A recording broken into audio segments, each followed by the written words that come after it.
Pues nada, me pillan hojeando este libro, el que tienen aquí, en sus pantallas. Café, Bar, Cinema, Café, Bares y Clubes de Película. Un libro que ha escrito un granadino, Jesús Lens, y que lo tenemos hoy justamente aquí. Muy buenas, Jesús. Muy buenas, ¿qué tal? ¿Cómo estamos? Pues nada, que he visto esto de Café, Bar, Cinema y digo, esto lo mejor es preguntarle a quien le ha escrito, que tiene pinta de saber mucho de cine y también, ¿por qué no?, de café y de bares. Y de bares también. Para nosotros aquí en Granada es un puntal de nuestra economía y de nuestra sociedad, efectivamente. Pues Jesús, cuéntame, ¿de dónde nace la idea de hacer este libro, Café, Bares y Clubes de Película? Porque hablar de cine, mucha gente habla, pero hablar de lo que ocurre dentro del cine, pues a veces es más complicado. Es más complicado. Pues la verdad que a mí me gusta mucho lo que has dicho, hablar de cine, ¿no? Yo, para mí, es uno de esos grandes placeres que hay, ir al cine a una película con unos amigos, salir, irte luego al bar y comentar la película, ¿no? Cada vez eso es más complicado, ¿no? Cada vez vamos menos al cine, vemos mucho más el cine en casa y demás. Entonces a mí me apetecía retomar un poco esa cuestión lúdica del hablar de cine, pero no desde un punto de vista científico, erudito y demás, ¿no? Es decir, yo no soy profesor universitario, no tengo estudios en profundidad de cine y demás, entonces yo lo que hago es hablar de esas películas que me gustan, comentar lo que me gusta de ellas y animar a la gente a que las vea, ¿no? Entonces, bueno, pues con este libro me permitía tocar películas muy distintas, de ámbitos muy diferentes, con el nexo común, pues eso, pues de un bar, de una cafetería, de un café concreto. Hojeando el libro nos damos cuenta que aparecen películas muy conocidas. Jesús, cuéntanos un poco, ¿qué vamos a encontrar dentro de esas páginas? Porque hay escenas de las que nunca nos vamos a poder olvidar, como es la de Rick's Café o... La de Rick's Café, no, esa está casi prácticamente desde el principio era la imagen referencial y luego al final es la que utilizamos para la portada, ¿no? Después de darle muchas vueltas y demás, pensé que era contradictorio un libro que tuviera que ver con bares, con cafés de película y que no fuera Rick's el que estuviera en portada. Y efectivamente yo lo que procuro es hablar de esas películas que nos gustan a todos, ¿no? Películas modernas, películas clásicas, pero muy conocidas. Prácticamente no hay ninguna película rebuscada que me haya ido a buscar algo raro, algo extraño. Y a mí lo que me gusta mucho, luego hay mucho peso del cine americano, ¿no? Lo reconozco, hay mucho peso del cine americano porque a mí me gusta mucho, porque yo creo que es el cine que prácticamente todos hemos visto y con el que nos hemos Claro, el western tiene el salón, las películas de ahora, como por ejemplo Burlesque, que tiene también su salón adaptado al siglo XXI. Ahí queda también famoso Moulin Rouge, que también tiene el molino rojo, o sea, que son ambientes que deben estar dentro de las películas y que deben sacarse hacia afuera. Claro, porque además muchas veces la ambientación del café o del bar en el que transcurre la acción te está diciendo mucho de los personajes, ¿no? No es lo mismo un personaje que entra en un garito de estos, pues como el Moulin Rouge, por ejemplo, ¿no? Pues que es más bohemio, más de artistas y demás, que el que entra en un bar cutre, ¿no? Entonces, bueno, yo creo que los bares, los actores, los directores, lo utilizan mucho como piedra angular de la narración, ¿no? Por ejemplo, hay uno que a mí me gusta mucho, que es el de Tapas. El bar español este de allí de una ciudad industrial, sí, de una ciudad dormitorio de por allí de Cataluña, en la que todos los personajes entran y salen y ese bar define muy bien cómo son, ¿no? El Salón del Oeste, por ejemplo, eso es casi obligatorio.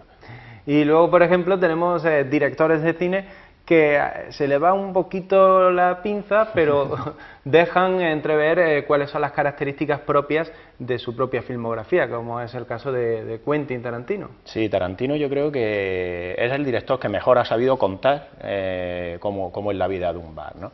En cada una de sus películas, alguna de las escenas más importantes siempre transcurre en algún club, en algún bar muy especial, y no tiene empacho ninguno en irse a Tokio y pasarse 3 meses haciendo el diseño de producción del bar en el que luego, bueno, pues la novia tendrá ahí en la película de Kill Bill, tendrá aquella venganza contra los 88 maníacos, ¿no?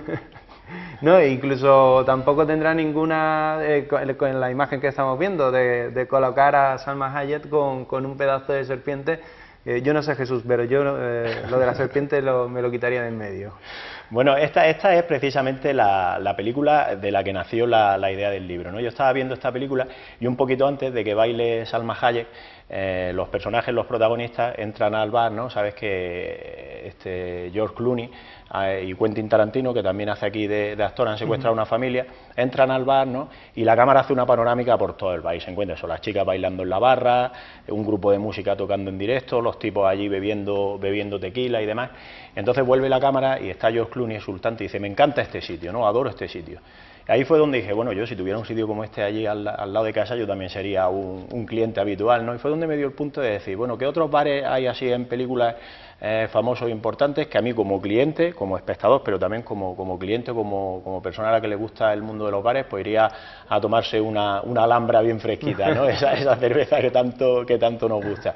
Y ahí fue donde salió, ¿no? Porque al final empieza a echar cuentas y bueno, y es que la nómina es casi interminable, ¿no? Al final casi que el problema era cortar, ¿no? Cortar algunos bares y donde ponerle el punto final. Sí, porque haciendo un poco de memoria sobre todos los bares que podemos ver en películas, sería casi injusto no nombrar cualquiera de las escenas del Padrino o cualquier película de los años 50, 60 en la que los gángsters están en esos lugares, en esos tugurios llenos de humo, llenos de vasos con whisky, o sea, momentos que dan características propias no solamente de la película, sino también de lo que se quiere representar. Época, de lo que se quiere representar y demás, efectivamente, ¿no? Había un momento en uno de los nuestros, la película de Scorsese, en la que el personaje decía cómo iban los viernes con las amantes a un tipo de local y cómo iban los sábados con las mujeres legítimas a otro distinto, ¿no? Es decir, solamente el hecho de elegir uno u otro local estaban caracterizando la relación que tenían con sus parejas, por ejemplo. Jesús, ha cambiado mucho el cine desde los años 60, 70, en el que,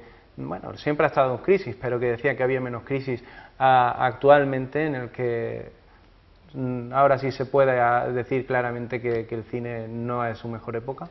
La verdad es que es curioso, algún director lo comentaba, ¿no? O algún productor, que como el cine siempre ha estado en crisis, esta crisis no le ha venido especialmente larga porque siempre han estado en crisis, ¿no? Es curioso cómo cambian las fórmulas de producción. El otro día, por ejemplo, estuve viendo la película esta andaluza, la de El mundo es nuestro, de los dos chavales estos sevillanos que se hicieron famosos con los vídeos en el YouTube, ¿no? Sí. Los compadres estos Rafa y Fali, que salían así en plan sevillano haciendo las coñas, ¿no? Y querían hacer su película y no encontraban financiación grande y al final lo que hicieron fue esto que se ha llamado el crowdfunding, ¿no? Es decir, que mucha gente pues pone un poquito de dinero para colaborar con la película. Si la película es un éxito, pues la parte correspondiente que ellos hayan puesto le tendrán sus beneficios y demás, ¿no? Al final yo creo que el que tiene pasión por el cine hace cine. Lo que pasa es bueno, que las condiciones son diferentes. De la época grande de los estudios, donde bueno, un director podía hacer 3 películas en un año, ahora donde montar cada proyecto por un director le puede costar 4 o 5 años, es totalmente distinto, ¿no? Y Jesús, ¿hay mucha diferencia entre el perfil psicológico que encontramos en el salón de un western al perfil psicológico que se crea, por ejemplo, en Casablanca o en Burlesque o en Moulin Rouge o en Pulp Fiction? Hombre, yo creo que es diferente porque, digamos, por el peligro, ¿no? Es decir, tú cuando ves un western, el hecho de que todo el mundo esté allí armado, al final tiene el componente lúdico, ¿no? La gente que se baja del caballo y que por fin va a poder tomarse un whisky tranquilamente, pero siempre con la amenaza del duelo, ¿no? Que al final cuántos duelos no hemos visto en el salón. Lo otro, pues son más festivos, pero por ejemplo la secuencia mítica de Casablanca en la que empiezan a cantar la marsellesa, ¿no? Cuando los alemanes están cantando una canción patriótica alemana y el gran líder de la resistencia antifascista empieza a cambiar la marsellesa, eso es un punto todavía que después de más de 50 años sigue conmoviendo. Ajá. Hablando antes precisamente de Quentin Tarantino y de la escena que dio pie también a ese libro, ajá, ahí estaba. Pues Jesús, muchísimas gracias por estar aquí, por traernos esta literatura y en forma de cine, ¿por qué no decirlo de esta forma? Café, bar, cinema, cafés, bares y clubes de película. Agradecértelo, decirte que esta es tu casa, que en el momento que lo desees y quieras, pues aquí tienes un sofá y si no, esta misma silla, yo te la presto. Pero eso sí, no quiero que te vayas sin decirnos cuál es la película favorita o cuál es la recomendación fílmica que nos haría decir, venga Javi, vete al videoclub o vete a la sala de cine y ve esta película. Pues mira, en sala de cine yo recomiendo la del mundo nuestro. La vi el viernes, es muy divertida, además aparece un bar de Sevilla, esto el típico bar de tapas de Sevilla, ¿no? El Mesón Serranito, y la película está muy conseguida y es muy divertida, y yo creo que hay que seguir yendo al cine, no perder ese ejercicio.